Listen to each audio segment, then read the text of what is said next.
In this video we will start with question number 80. Question number 80 क्या है? Consider the following statements in respect of election to the president of India. Okay. ये जो पहली बार मैंने ये question देखा था तो बहुत बड़ा क्वेश्चन था, पूरा एक साइड इसने कवर कर रखा था। तो सबसे पहले अपने घबराना नहीं, ठीक है। अब इसे पढ़ना चालू करते हैं line by line. The members nominated to either house of the parliament और the legislative assembly of the states are also eligible to be included in electoral roles.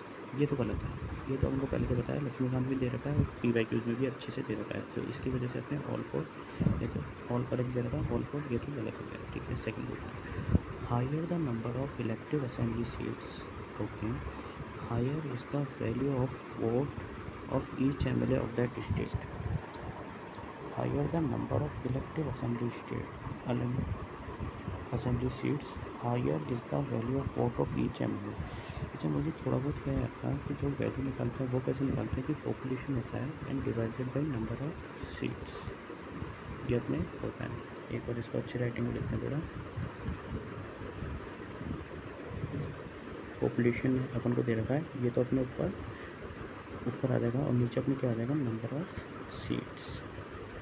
अब ये क्या बोल रहे हैं कि higher the number of elective assembly seats, अगर मैं नंबर ऑफ सीट्स को अगर मैं ज़्यादा कर देता हूँ तो जो वैल्यू ऑफ वोट है वो बढ़ जाएगी। तो भाई ये कैसे बढ़ेगी? नंबर ऑफ सीट तो मैं नीचे रखूँगा, ये तो जितनी कम होगी उतनी ज़्यादा वैल्यू बढ़ेगी। तो ये सेकंड वाला भी अपने रॉन्ग हो जाएगा। देखो कैसे सी सेट ले रहे हैं हर क्वेश्चन में। द वैल्यू ऑफ, ठीक है, तो यहाँ तक अपने ओनली 3 ये भी रॉन्ग हो गया। अब आता है question statement number 3, the value of vote of each MLA of Madhya Pradesh is greater than that of Kerala. कोई आइडिया नहीं है, ना कोई पढ़ता है ना किसी को पता है। The value of vote of each MLA of Puducherry is higher than that of the Arunachal Pradesh because the ratio of total population to total number of elective seats in Puducherry is greater as. ये मैंने बताया। अब इसमें आंसर था कैसे पूछा, दो option तो अपने इनकरेक्ट कर दिए, तो आंसर तो इसका करना। अब देखो इसमें देखा value of vote, value of vote, इनमें से एक तो सही है, ये तो अपन को बताना है। तो इसमें आप किस प्रोबेबिलिटी पे जाओगे कि भाई दो वैल्यू ऑफ वोट वाले स्टेटमेंट दे रखे हैं, इसमें से एक होने की प्रोबेबिलिटी ज़्यादा है या दो सही होने की प्रोबेबिलिटी ज़्यादा है? ऑफकोर्स एक होने की प्रोबेबिलिटी। तो इसका मैंने चूज़ किया था ओनली वन, और आंसर भी शायद यही है। देख लेते हैं 80 ठीक है, हो गया। अब आता है 79th question, consider the following statements.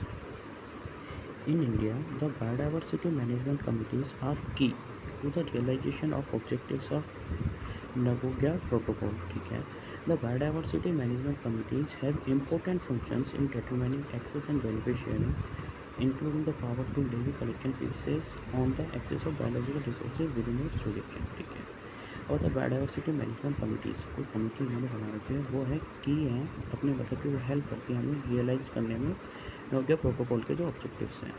Partner and नोगया protocol ये हम सब करते हैं अपने एनवायरनमेंट में। तो ये वाला स्टेटमेंट कितना ईजी लग रहा है ना भाई, मॉडरेट स्टेटमेंट है। हाँ भाई करते होंगे, अगर इन्होंने कुछ भी हल्का सा कुछ भी कर दिया तो इन्होंने हल्का सा कैसे भी अचीव हो गया, तो नोगया प्रोटोकॉल तो अचीव होगा ना। तो ये तो कितना एकदम मॉडरेट स्टेटमेंट था, वन तो सही है, ठीक है। तो इससे क्या हो गया अपने, ये वाला था तो ये वाला था। तो now we are left with A and C। अब C चेक करते हैं।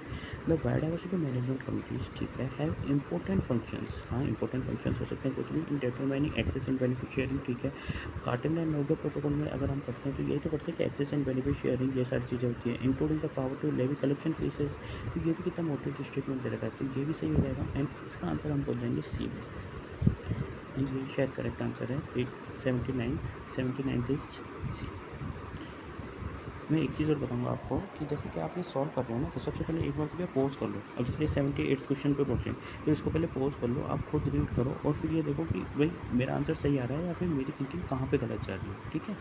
और the 78th, which one of the following countries have been suffering from decades of civil strife and food shortage and was in news in the recent past for very severe famine. ठीक है, तो भाई अकाल वगैरह कहाँ पे पड़ रहा है। इसमें मैंने आंसर किया था, शायद इसका मैं अंगोला लगा के आया था, वो शायद गलत है।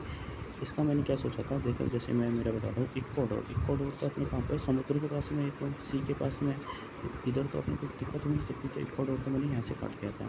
ये सोमालिया है, सोमालिया में मैंने सोचा कि ये भी अपने इंडियन ओशन के पास में, तो ये भी यहाँ से हट जाएगा। और इसके लिए मैं इसका अंगोला करके आया था, लेकिन इसका सही आंसर है D। कुछ तो आंसर्स अपने गलत होंगे, हमें तो सिर्फ ओनली कट ऑफ पास करनी है, ठीक है। 77th, एक बार इसका आंसर देख ले। 78 का क्या था, 78 का D। D इज सोमालिया, ठीक है।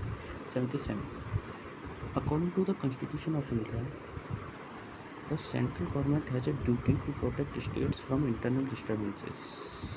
देखते हैं क्या है। The constitution of India exempts करता है the state from providing legal counsel to a person being held for preventive detention. According to the prevention of terrorism act POTA, confession of the accuse before the police can not be use as evidence, ठीक है। इसके अंदर यह है कि the constitution, देखो तीनों statement पढ़े, अब मैं सेकंड वाला चाहता हूँ, ये मुझे थोड़ा इजी लग रहा है। इसमें देखो ये वाली चीज़ पढ़ो, कॉन्स्टिट्यूशन ऑफ इंडिया एग्जाम्स करता है द स्टेट्स को from providing legal counsel to a person being held. आपने कॉन्स्टिट्यूशन की रीडिंग लगा रखी है, सब पढ़ रखा है आपने, ये वाली लाइन पढ़ रखी है वहीं पे। ये आर्टिकल अपने कौन सा आ जाएगा, आर्टिकल आ जाएगा 22। इसके अंदर कहीं पे ये लाइन दे नहीं रखी है, और इसमें होता है कॉन्स्टिट्यूशन ऑफ इंडिया। अगर और कहीं एग्जाम कर रहा हो, कोई रूल्स हो, कोई लॉ हो, वो हो सकता है, लेकिन कॉन्स्टिट्यूशन ऑफ इंडिया में तो लाइन नहीं दे रखी, तो सेकंड वाला तो मैं रॉन्ग करूँगा। यहाँ से ऑल 3 ये तो गलत है, ठीक है। अब according to the constitution of India, the central government has a duty to protect state from internal disturbances.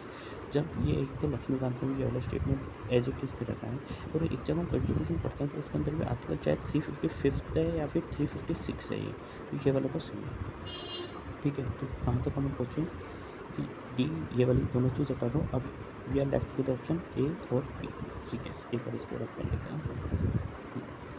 अब आता है third, according to the prevention of terrorism act, confession of the accuse before the police can not be used as evidence. जैसे इसका मैं बताऊंगा कि मैं इसमें कैसे पूछा था। हमें सर, जैसे जहाँ से मैंने कोचिंग ली थी, उन्होंने मुझे ये बताया था, मतलब हमें बताया था कि आप है ना, अगर कभी पकड़ने में आ जाओ ना, तो पुलिस के सामने जो वो कहलवाना चाहते हैं वो कह दो, और बाद में कोर्ट के सामने जाके मुकर जाओ, क्योंकि वो जो आपने कहा है ना पुलिस के सामने, वो will not be used as evidence. तो मैंने इसको उसी बेसिस पे सही मान लिया था, और फिर मैं इसका करके आया था आंसर बी, जो सही है शायद। 77 तो बी, ठीक है। Now come with 76। तो ये वाला आंसर, ये वाला क्वेश्चन आपका गलत नहीं होना चाहिए। अब देखते हैं क्यों। स्टेटमेंट 1 2, वही चीज़, अगर एक भी गलत हुआ तो दूसरा आंसर, दूसरा ऑटोमेटिकली सही हो जाएगा, and we will reach the answer, ठीक है। अब इसको पढ़ते हैं। According to the United Nations World Water Development Report, okay, India extracts more than a quarter of world's ground water withdrawal each year. कि भाई 25% से ज़्यादा वर्ल्ड का ग्राउंड वाटर इंडिया निकालता है। कोई आइडिया नहीं क्या है क्या नहीं है। India needs to extract more than a quarter of the world's groundwater each year to satisfy the drinking water and sanitation need of almost 18% of world's population living in its territory. To satisfy the drinking, इसके अंदर क्या बोल रहा है कि वो जो पानी निकाल रहे हो ना, जो 25% से ज़्यादा, वो क्यों निकाल रहे हो, वाटर और सैनिटेशन नीड्स के लिए, ड्रिंकिंग वाटर की नीड्स के लिए। ड्रिंकिंग वाटर में हम पानी पियेंगे तो कितना पियेंगे, और सैनिटेशन कितना यूज़ में आ जाएगा। सबसे ज़्यादा जो पानी है वो तो अपने एग्रीकल्चर के यूज़ में आता है, वो तो चीज़ नहीं होती। तो सेकंड वाला तो आउटराइटली गलत हो गया ना। तो सेकंड वाला जैसे गलत होता है, तो we are with the option, हम आंसर तक पहुंच गए हैं, सी। इसका देखना, मैं एक और लिंक आपको बताऊंगा। अगर आप 2020 का पेपर देखेंगे ना, उसके अंदर भी एक दे रखा है कि इंडिया एक्सट्रैक्ट्स, सबसे ज़्यादा पानी ग्राउंड वाटर कौन निकालता है, तो वो है इंडिया। तो उस बेसिस पे भी इस आंसर पर पहुंचा जा सकता है, ठीक है। Now and this video, we will meet again.